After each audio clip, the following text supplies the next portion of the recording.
Hello.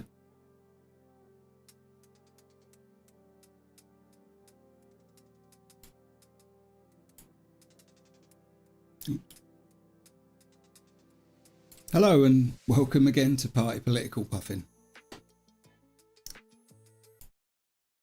So, finally got it working. Don't know what the problem was there. It was all set up perfectly again. I'll have to look into that. Okay, so let's put that to one side. What are we going to talk about this evening?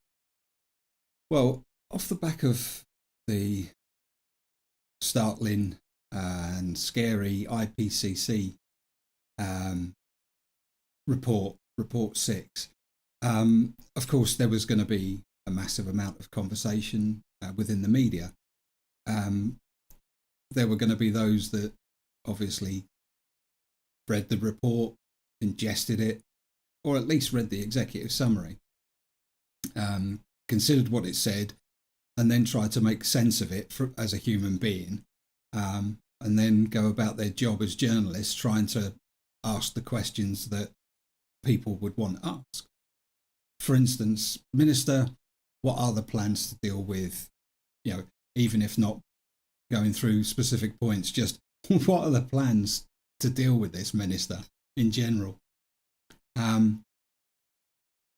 of course, you don't find many of those sorts of journalists, to be perfectly fair to our journalists across the world.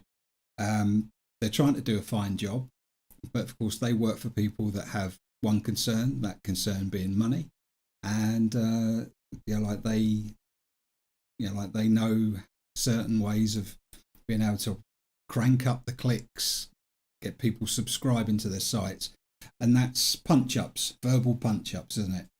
So you get some knobber from the right and you get some bellend from the left, and pick something that doesn't even have to be contentious, but is likely to be contentious. Chuck them in a room with a moderator who's also got a lean in one way or another, because they answer to someone who's part of the media or global empire, and they're trying to make money, so they're steering it one way or not or the other. But then there are the people that clearly are either incredibly unaware, shall we say, or are incredibly dishonest and are incredibly corrupt and crooked. We can all make our own minds up, but like with the various players that we watch and listen to on a daily basis. But there was one that Novara Media, thank you very much, Novara, one of their representatives, Ash Sarkar, was on the Jeremy Vine show, and she was there to talk against a guy called Mike Parry, and lots of people may not be familiar with Mike Parry. I guess a lot of guys my age, in their 40s and 50s, will be quite familiar with Mike Parry, because he has been part of the TalkSport radio shows for, I don't know, over a decade. But before that, he was a journo at the Express and at the Sun, both standout organisations and newspapers. Anyway, so you can imagine that Mike Parry's going to take the right-wing stance, which is can we be absolutely sure? And it's not a case of Ash taking the left-wing stance, because she's self-describing communist. So, and you only have to listen to her for a couple of minutes to know that she's left-wing. But she's also incredibly sincere about her politics as well. So again, you'd have no trouble discerning what she believes, which, for my money, makes her a good commentator. So they got these two in the room, and as I alluded to earlier on, you don't necessarily need a contentious subject if you've got the two if you've got two of the right people in the room, maybe some personal animus. I'm not suggesting that's the case here, but they've got some chemistry that they're going to flash each other up. But the subject matter of climate change surely is not contentious. Not now. Well, I was wrong. I expected fringe personalities, shall we say, to be making some outrageous statements. And by outrageous statements, I just mean, well, is the science really in? We haven't got all that much data, or some nonsense that they'd be talking about stuff that they don't know anything about. But I wouldn't have expected real argument, trying to convince people that, well, it's not such a big deal. So I thought what we'd do is we'd have a look at the or parts of the Jeremy Vine show, and he's a real charmer as well. And I think I'll do a video about him at some point in the future. But for the moment, I've cut out some clips from the Novara Media show, so that we could look at them. And I thought that we could just stop and start and slag Mike Parry off. In all seriousness, what I want to be able to do is to start and stop it where, I've got real objections. Okay, so here's one I prepared earlier. So let's just get into it.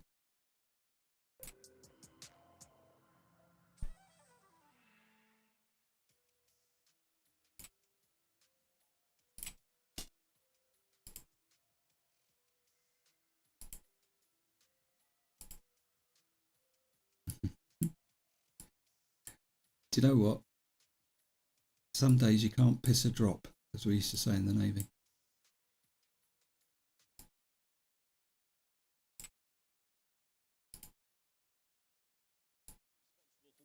Of the world's emissions, okay? But Russia, China, India are all actually stepping up their emissions by using more fossil fuel. Tell you what, let's back. Apologies. It's all very well us doing our bit, but we're responsible for 1% of the world's emissions, okay?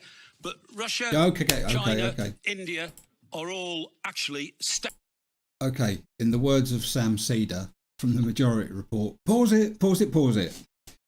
So we're less than 10 seconds into it, and I've got a problem already. So Mike Parry's making the argument, yeah, but, we're only responsible for 1% of the emissions. How much difference are we going to make? Yeah, that's the argument that a child would make. Apart from the fact that we're responsible for something like over a quarter of the historical emissions, it's neither here nor there. And of course, what he'll do is he'll go into China, Russia, India, Pakistan, they're all burning fossil fuels. Well, okay, if that's what you're going to do, Mike, give it your best, but I don't think it's going to fly. Back to you. Up their emissions by using more fossil fuels. China have just discovered in Inner Mongolia, which is why they're so horrible to the Mongol people, billions of tons more of coal, and they're going to use it. They're opening a new coal-fired power station about once a month somewhere in China. Now, I know you can say, well, okay, but we're still going to do our bit. But are we putting enough pressure, and will we at the COP26, on other nations, massive nations, using all these fossil fuels? Okay, right. Hold your horses. Yes, it is a good question, Mike. Will we, presumably he means the West, so the UK and the US. Because nothing happens outside of the UK and at a push. Well, okay, we'll include the US then. Yes, I think it's a good question. Are we going to pressure them? I have no confidence that Boris Johnson will want to. I read a piece just before starting about Johnson signing off some fossil fuel development in the last in the last 24 hours. So, clearly doesn't give a shit. But anyway, let's put Boris Johnson to one side.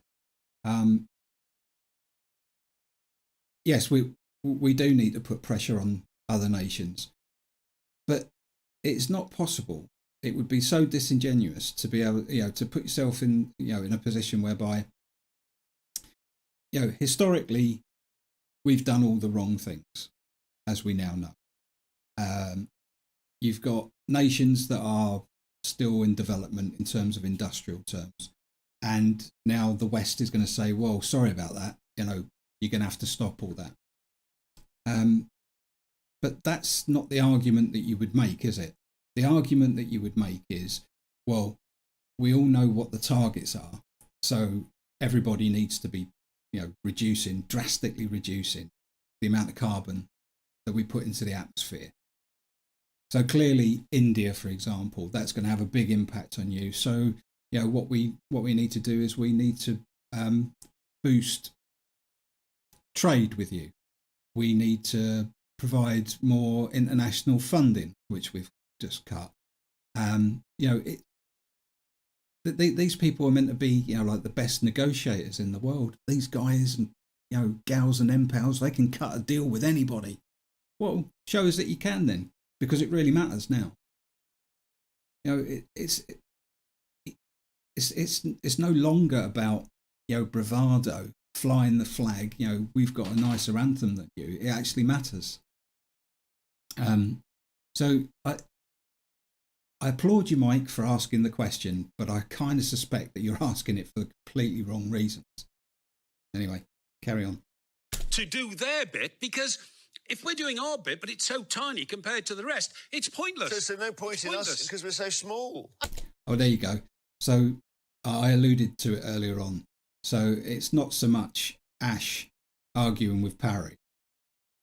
Vine's going to step in. Well, you see, Ash, the effort that we would make would be valiant, but it's just so small, it's not worthwhile.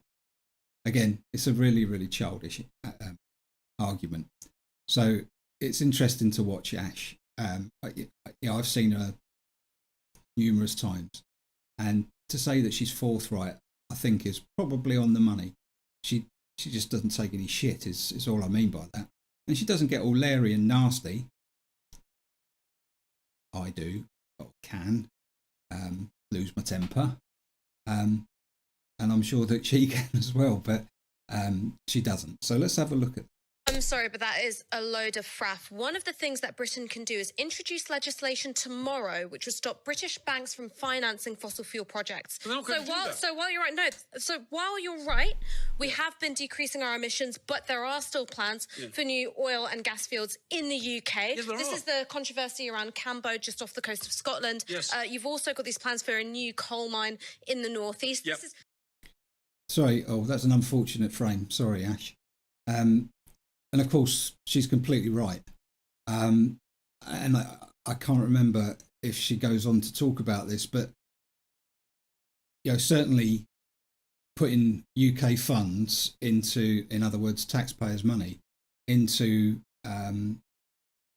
fossil fuel developments within the UK, it is shocking. It's sickening. But if you were just a PR guy, you'd be saying, what have you done? Have you any idea how this looks now? But what authority do you think we have? You were worried about how are we going to say to India or China or Russia, look, you need to tone down with the fossil fuels. Well, you've just made it 10 times harder. While you're wiping your face because it's all covered in oil from the latest geezer pumping out 100 tons a second in your back garden. But the largest amount of money by orders of magnitude that leave the United Kingdom is for foreign fossil fuel developments. And sure, that's not necessarily government funds, but it's UK banks that are doing the lending. So I'm sure you can imagine where Ash is going to take this, but let's hear her do it because she does an excellent job. suicidal of the government. It's absolutely suicidal. And it also doesn't... Wait, hang on. I'll let you have a go. I'll let you have a go. Sure. Right? It's also doesn't make economic sense, all right? You're going to have to shut these things down if we want to manage global temperature changes to within a reasonable level. What the report says today... Sorry, Ash. That's something that I was thinking about years ago. And I know I mean years ago, perhaps 15 years ago, when we were talking about, there seems to be this issue, seems to be as though it could be man-made, and we need to do something about that. Of course, it was just batted away. What struck me as very strange was the fact that investment carried on in fossil fuels. So, yeah, sure, it's very lucrative, and I guess very quickly. As you might be able to tell, I'm not a millionaire, so I don't really have a feel for how quickly something like this would make money. But I'm told that the return on investment is very, very large and very rapid. However, what I do know is that tearing down plants, and particularly plants that have the potential to further damage the environment, can be very, very costly. And of course, have a massive impact on your brand, negative impact on your brand. So I never really understood why companies would want to invest, directly in fossil fuels, certainly over the last decade, because it's going to cost them money in the long run, and it could cost them their brand name. That is, of course, unless the targets that we're trying to achieve or stay underneath are just being ignored wholesale. That that there is an understanding that governments and titans of business will nod and shake their head and ooh and ah and all at the right times, but there's no real commitment to doing anything about it. So it's business as usual, literally, and it's just about making money. I hope I'm just being cynical, completely wrong, and that it's just that you can make so much money in such a short space of time that anything that you do lose is insignificant. Anyway, apologies, Ash.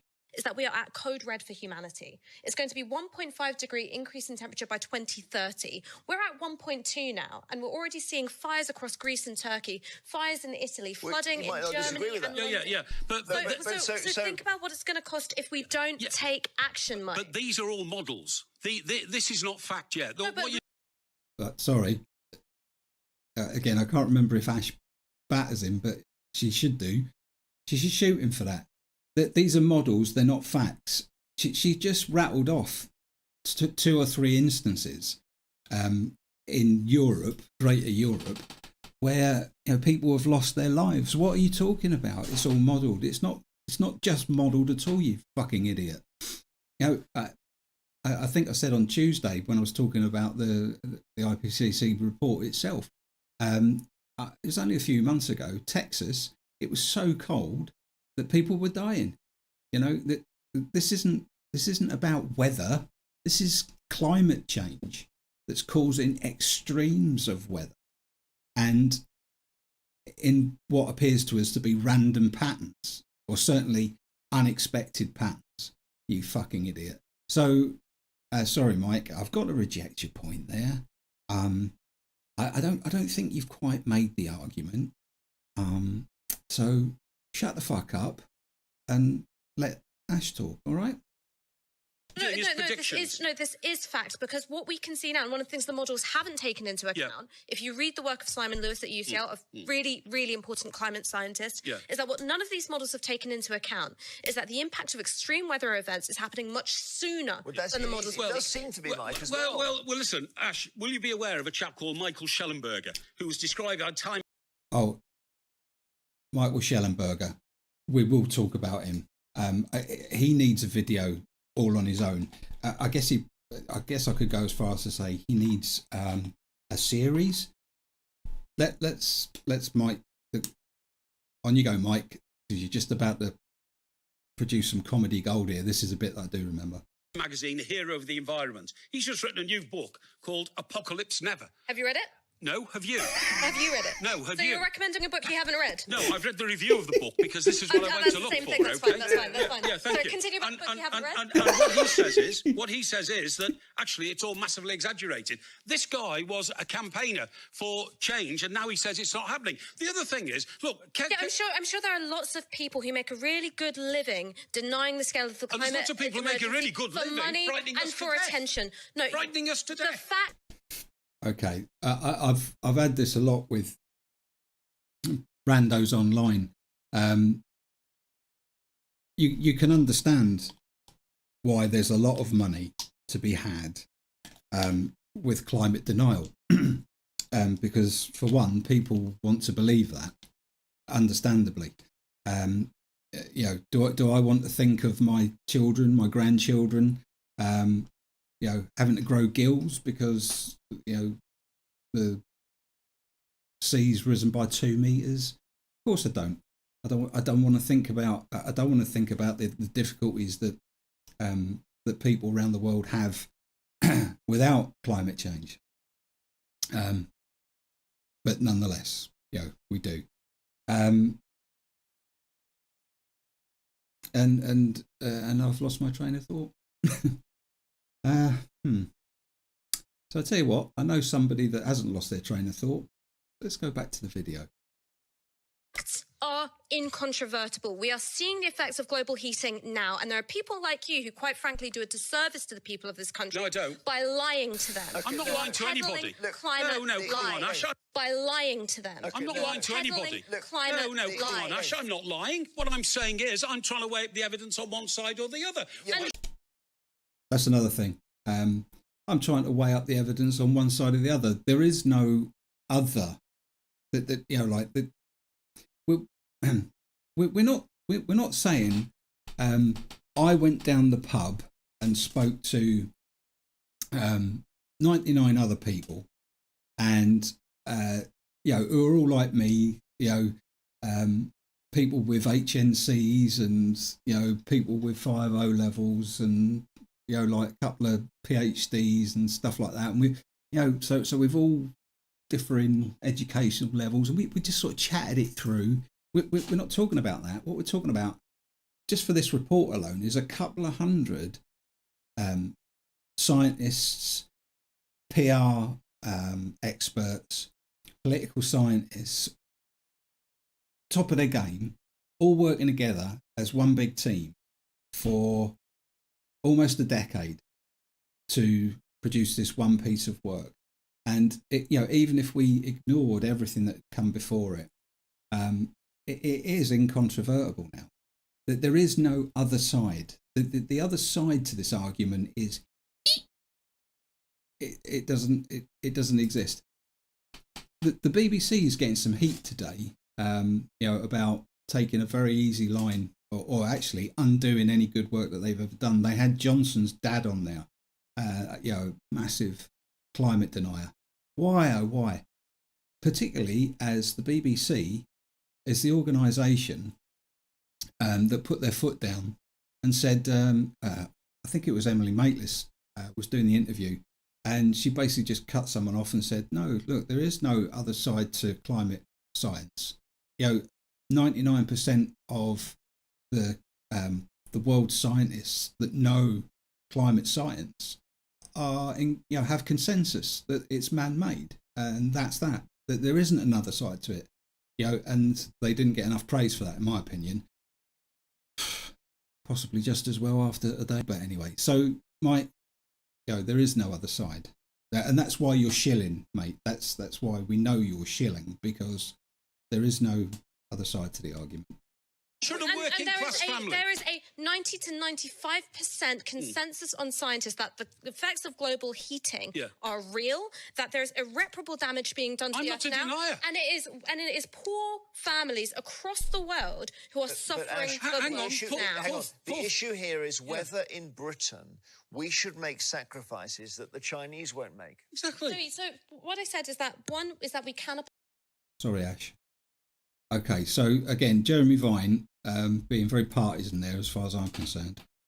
I'm always intrigued by this. Like, well, why should we make sacrifices? Well, for a start, we haven't. We've had 15 years of saying that we're going to do something. We haven't made any sacrifices. But the Chinese won't. So we're assuming that is the case. I'm absolutely certain that I'm right in saying that there are more, I'm going to call them windmills. That there's more wind energy production in China than anywhere else in the world. I would argue that they are actually doing much more than we alone are, and possibly collectively with a big portion of the West. So, you've got a video coming your way, pal. Anyway, sorry about the interruption, Ash. Please carry on and put him in his place. So what I said is that one is that we can apply more pressure to Chinese governments, India, to Russia and to Brazil. They won't take the slightest bit of notice. Wait, hang on 1 second. One of the things we can do is we can stop British banks from funding overseas fossil fuel projects. Yes, we can introduce the legislation tomorrow. The second... There you go. Oh, you've said that. Well, yes, she has said that. But it is worth reiterating. And I haven't heard a single policy from your man at all. So why don't you just let the person who's actually got some ideas about how to tackle this have their say? Thanks, Jeremy. Again, apologies, Ash. Overseas fossil fuel projects. Yes, we can introduce the legislation tomorrow. The second thing we can do is wean ourselves off the reliance of exports which come from these big polluters. Because while we have decreased our own carbon emissions, we've in fact just kind of negatively offset them by buying so much from other countries. So we need to become a lot more self-sufficient as a nation. Buy less on Amazon from China. And then the third thing we can do is use the state as a means to support a just transition. So right now, borrowing is very, very cheap for the government. And you don't have to pay it back like a household debt. You can stretch it out over a long period of time. We've got quite a lot of debt at the moment, doesn't make a huge impact on day-to-day finances. So one of the things you can do is, because you're right, heat pumps are expensive. What you can do is borrow. You mentioned about poor families. All right, go on. You mentioned about poor families a few minutes ago. What poor family in Burnley is going to want to spend £10,000 on a heat pump, which is a completely unnecessary addition to their house? What poor family in Doncaster wants to deal with yearly floods? Because that's what's happening. Of course they don't, but that's called weather. And there's too much reliance put on climate change being responsible for every bit of weather in the world. Yeah, again, this is this is a talking point that the right try out, which unless you accumulate a ton of data, and even if you did, I don't know if you can say that this one weather event out of the thousands just in a day, climate change caused that. Again, it's just childish. It's meaningless. They either don't understand that there's a difference between weather and climate, or and I don't believe that. So it's just a rhetorical device. People that don't want to hear the message will sit at home and go, "Yeah, that's right. That silly girl. What's she on about?" God blimey. How on earth am I supposed to, spend 10 grand on a hot water pump? He's just pulling numbers out of the air, talking about things that haven't been discussed as policy, has no idea, how they'll be implemented, and hasn't got an idea, if he was given free rein, he doesn't have an idea about what he would implement anyway. So, back to that. Bring it home.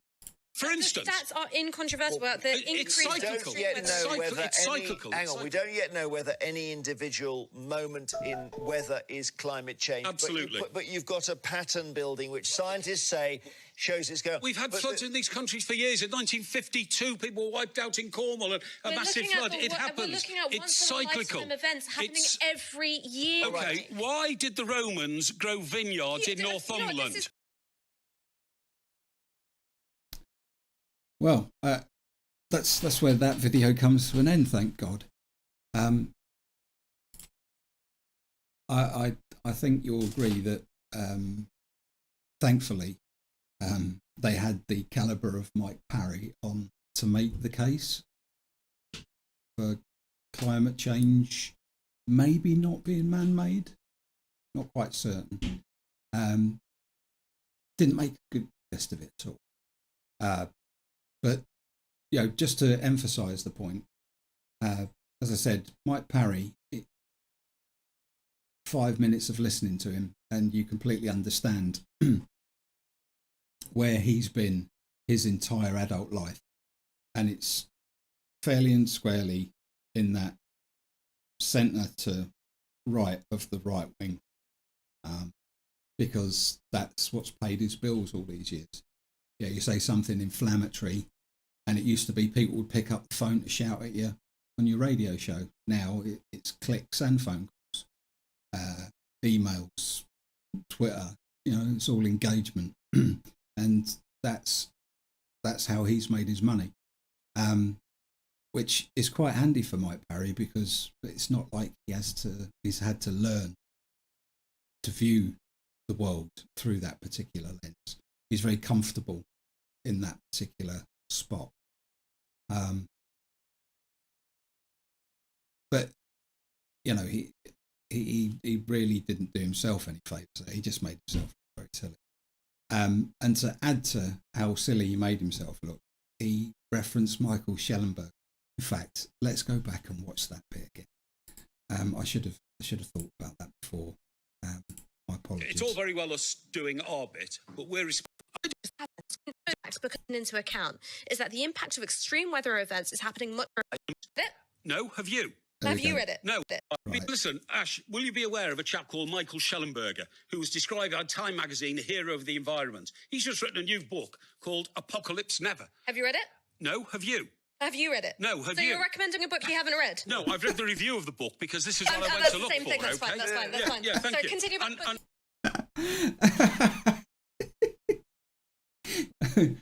Oh my word! The comic timing is brilliant there, and I'm talking about from Mike Parry. It's as though the two of them are doing a routine, but Ash wouldn't know that she is. That's fantastic. Have you read the book? No. Have you? As though that's some kind of defence. Oh, it could have only been better if she had read it. Anyway, he talks about Michael Schellenberger. So he's quite a big name, and not in a good way. So let's have a look at something about Michael Schellenberger. So, the environmentalist apology, how Michael Schellenberger unsettled some of his prominent supporters. So the American environmentalist, the American environment and energy commentator's piece in The Australian has found praise in conservative media. Now, that's not surprising. Why? Well, let's have a look. Few things engage a particular subset of conservative media more than an environmentalist having an apparent change of heart and dumping all over the climate scare. And for that, you can swap in lots of different things, can't you? The leftists who had a change of heart. The black guy who's a staunch conservative and believes in very strong immigration measures, including criminalising people that have done nothing wrong, locking them up for months, if not years on end, before shipping them back to somewhere that they ran away from because they were in fear of their life. We don't have to imagine that, because our Home Secretary is exactly that. Anyway, this piece goes on to talk about earlier this week, the Australian newspaper ran an opinion piece that fitted this narrative so perfectly that room was found on its front page. The American environment and energy commentator and nuclear power supporter Michael Shellenberger was the provider. He says, on behalf of environmentalists everywhere, I would like to formally apologise for a climate scare we created over the past 30 years. So you can only imagine how impressed and happy the right were. Well, yes, they would be. But of course, this is one guy who the majority of people don't know anything about. So who is he? So he's an environmentalist and he's saying what? But he's one bloke. Big whoop. Anyway, a long interview on Australia's Sky Television, known for airing derisory views of environmentalism and climate change in its evening schedule, soon followed. So not very different to Sky TV in this country. Though he had almost no profile in Australia before the piece, Shellenberger has been a contrarian voice on environmental issues and a critic of aspects of environmentalism for more than 15 years. But his apology for the climate scare has unsettled some supporters of his who spoke to Guardian Australia. His op-ed was first published 3 days earlier on Forbes, but was removed by the outlet. Well, why was that, Dave? Well, let's find out. Shellenberger claimed on social media he'd been censored and told right-wing site The Daily Wire. Remember that, The Daily Wire. I'm going to come back to that. So, Shellenberger claimed on social media he'd been censored and told right-wing site The Daily Wire he was grateful Forbes was committed to publishing viewpoints that challenged the conventional wisdom, and thus was disappointed my editors removed my piece from the web. The Daily Wire. Okay? Forbes told Guardian Australia the article was removed because it violated our editorial guidelines around self-promotion. That seems a wholly reasonable thing to pull a piece, wouldn't you think? So they've pulled it for self-promotion. This guy is all about self-promotion. It's very much in the right-wing mould, isn't it? I understand that fear drives emotion. Emotion drives people to take a stand, and they do it all on feeling. They don't think anything through, just doing it because they're frightened. And so someone comes along with a strong voice or a soothing voice. It's gonna, don't worry, I've got this. And by the way, I've written a book. People are going to go, oh, I need to have a copy of that.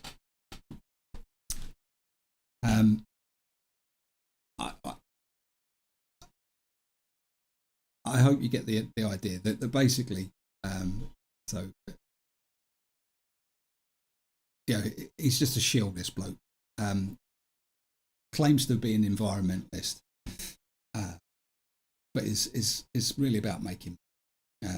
So among Shellenberger's many claims was that climate change was not making natural disasters worse. Fires had declined around the world since 2003, and the more dangerous fires being experienced in Australia and California were because of the build-up of wood fuel and more houses near forests, not climate change. Now, that's been completely debunked. That's not true at all.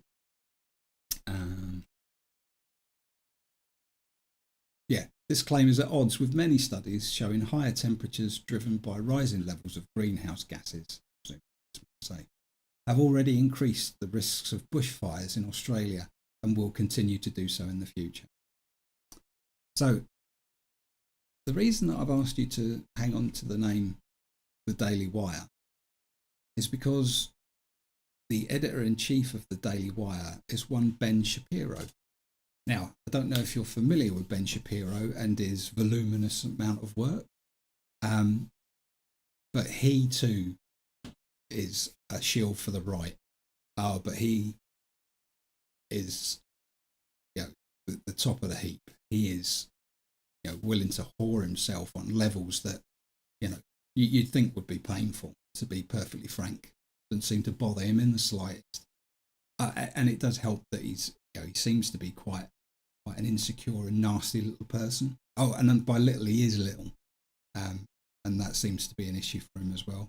Oh, and he also has an issue with the fact that he wanted to be a script writer, and he just got rejection after rejection. Tried to make it in in Hollywood, didn't get anywhere. But he was called the cool kids philosopher. And basically he got that name because he would tour college campuses and would talk about a contentious subject to a room full of undergrads, and just appear to leather them into the ground. Now, one, why would you do that? Two, I don't think that any of the undergrads had media training, right, like Ben Shapiro's had.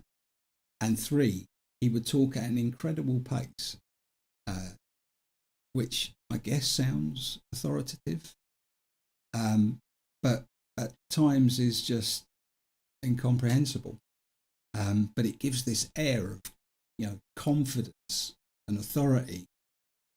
And when you're 19, 20, it does take quite something to push back on someone that exudes a bit of authority, regardless of the fact that what they're saying is complete nonsense. So, on the topic of environmental issues, Ben has, as you can imagine, got quite a track record. But there's this one bit, ironically, talking at a university, and you've got to, if I told you what it was, you wouldn't believe me. You wouldn't believe that someone, oh yeah, he went to Harvard Law School. So, Ivy League education, media trained, yet you're going to see him say something that if you were down the pub shit-faced, you'd be disappointed if you came out of it. So let's say, for the sake of argument. Right. So to set it up, that's a bit of a shame, really. That's one of his favourite rhetorical devices. Let's say, meaning I don't know what we're talking about. Let's say it's 500 of these things. Let's say it's 50,000. Let's say, so that he can set up. And again, it's done all with confidence and an air of authority. But it's so that he can just, mosey on through the facts without addressing them at all. So anyway, I promise you now, I'll just shut up. Let's just watch this to the end, and it will all make sense to you. So let's say, for the sake of argument, that all of the water levels around the world rise by let's say 5 feet over the next 100 years, say 10 feet by the next 100 years, and it puts all the low-lying areas on the coast underwater, right? Which, let's say all of that happens. You think that people aren't going to just sell their homes and move?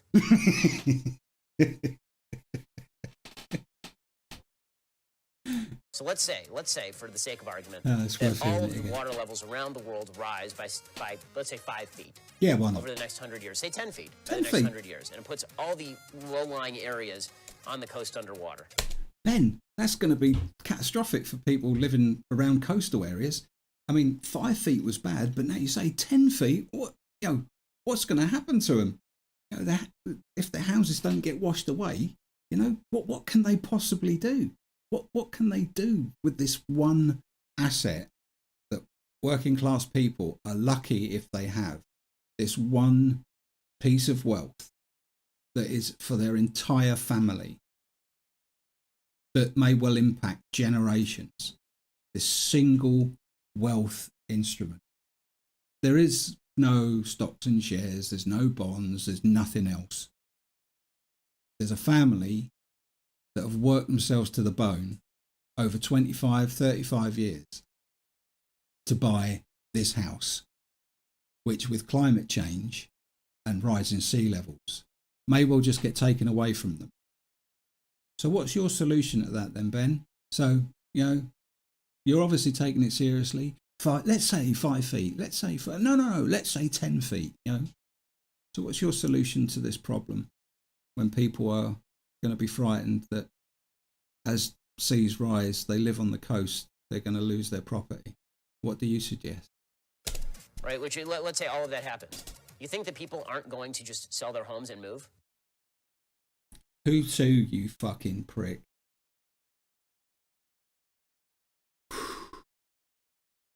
Yeah, and that guy is the editor-in-chief for the Daily Wire. Amazingly stupid at times, and just a shocking person. I was going to say I could make a video. There's no need for me to make a video on Ben Shapiro. I mean, I don't know how many thousands, hundreds of thousands of hours of YouTubers that have made videos about Ben Shapiro every time he's fucked up, let alone the horrible, hideous things that he said that people have called him out for. Now, of course, he is noteworthy, and there is no comparison on the there's no comparable person on the left or people on the left, and that comes down to money. It's not surprising that when you look at Facebook's engagement figures week after week after week, the top 10 are fairly far right talking heads. So the likes of Sean Hannity, Dan Bongino. Dan Bongino's the top one. Sean Hannity, Shapiro, and their shows, it can be, Hannity's Tuesday program got this much, exposure, this much engagement on Facebook talking about what he said on the Tuesday. But Wednesday, it was even bigger. Yeah, you get the idea. So they just occupy these, these top spots on all platforms. Facebook is obviously the boomers go to. Even on Twitter, where you don't see so many older people, they've got a hold of it. You don't see them so much on Twitch. You see them a hell of a lot on YouTube, and that's because they've got money. These guys are all funded in one way or another by the likes of like Koch brothers. They're all super rich now, and so they can afford to fund themselves. Although they won't, will they? Why would they? That comes out of their bottom line if they've got to pay for it. And it's interesting to see how the media ecosphere, I think I just made that. I think I meant to say ecosystem. As it comes down, the stratas. So, from the rarefied air at the top, the likes of Hannity and that. And then it comes down to like the lesser mortals. In the States, it's like Fox and Friends and the like. Until you make it down into YouTube, where you've got some people with some significant numbers, but more than that, some significant earnings. And so, if they really did care about what they were saying, then they could invest all of that into growing again. Now, that's what really burns someone like me. Is I care deeply about what I'm trying to say. And if I had money, I would use that money to try to, bring other people on board for a start, that have skills. So you've achieved two things straight away. You've given someone some security. So you've taken away the fear of not being able to pay their mortgage and feed their family. But you've also brought on someone that's creative that can think about stuff that never occurs to you, and even if it did, you wouldn't know what to do with it anyway.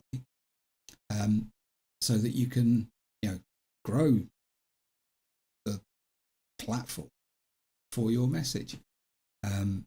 Well, I obviously scientifically cannot establish this at all, but I don't get the feeling whatsoever, that the Ben Shapiros of this world, right the way down to people like the Quartering at the YouTube level, that if they weren't making bank, they wouldn't be doing it. Not with the intensity that they do. They'd probably have a shouting match down the pub. That would be it. But it's all about the Benjis for them. It's all about the cash. And that's something that I've always failed to understand in life.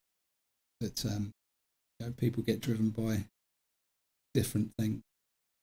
And I think perhaps that's a part of the left in general. It's this sensation that, as soon as you bring money into it, feels a bit corrupt. It's not as pure. The message isn't as pure because we're being paid. I'm in my 50s now and I still get that feeling. It's not as bad as it used to be, but I still get the hangover of it. So I think that we will always be second best to the right when it comes to the idea of needing money to be able to get the message across.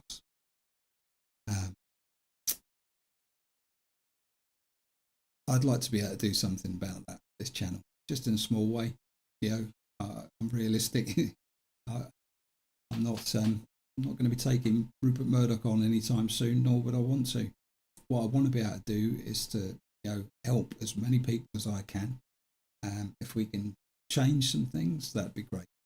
And by change some things, I just as I was talking about there, as by now you should have been able to piece together. At the very least, I'm very much a person that is in favour of cooperative working. Allow people to be creative and to share in, the fruit of their creativity. It just seems, that will give the best outcome all round. And that's what I would like this to become, a cooperative. In my mind, I can imagine 2 or 3 of us, or at a stretch. If I'm really optimistic, I can imagine 8. So I've got very clear ideas about how it could work. And if that was possible, if that becomes possible, how fantastic would that be? That you could be part of changing 2 or 3 people's lives. Again, so that they have some security, that they're not worried about, scratching together the money to go to the shops, or putting shoes on the kids' feet. They don't have to worry about that anymore. They can just be creative. Their mental well-being, their physical well-being would be better. How brilliant a feeling would that be to have had some part in that? Anyway, sorry for rambling on. I kind of guess I wanted this to be a little bit like that, but a 2-way street. And I understand that like when people are watching, they may well be reticent to get on chat, because who are they talking to? They're talking to me. If there's only the one of them, or even if there's 2 or 3, people may not necessarily want to talk to people that they don't know, and I understand that. And it's early days, man.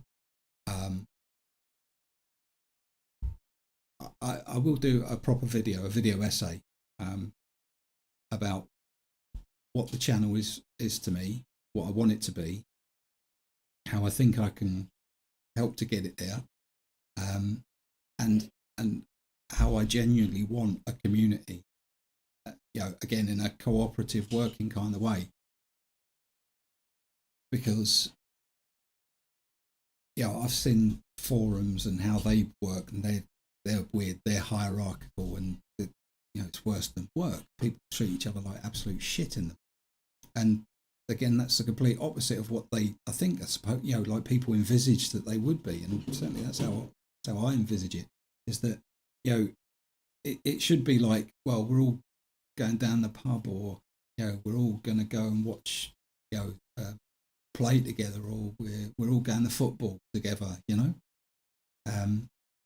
It's like I know Michael and Jenny, but I don't really know Kirsten and Paul. Although they're in the group, but I'm going to try and get round there to chat to them so that I do know them. I am rambling, but I hope you understand what I'm saying. I'm sure you. And I would like to do a proper video, explain, not in a manifesto kind of way. That's not me. But explain, hopefully, those of you that have got in on the ground floor, where I'd like this to go. And it's not just a pipe dream. It's something that I really do see possible. Okay. Thank you very much for watching. Sorry for the rambling. Sorry for the slight technical difficulty at the beginning. And sorry for the constant apologies. I've really enjoyed this. I hope you've got something from it too. Again, I haven't got any flash graphics and that. Well, that's not true. I do, but I haven't implemented them.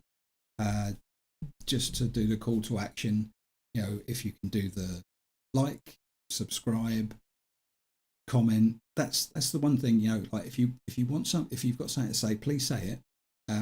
Because not only do I really want to hear what you've got to say, it helps with the algorithm, which I'm sure you know far better than I do, because I'm not very good at this. So thank you very much. Have a great evening, and I will speak to you next week. Have a great weekend. Bye for now.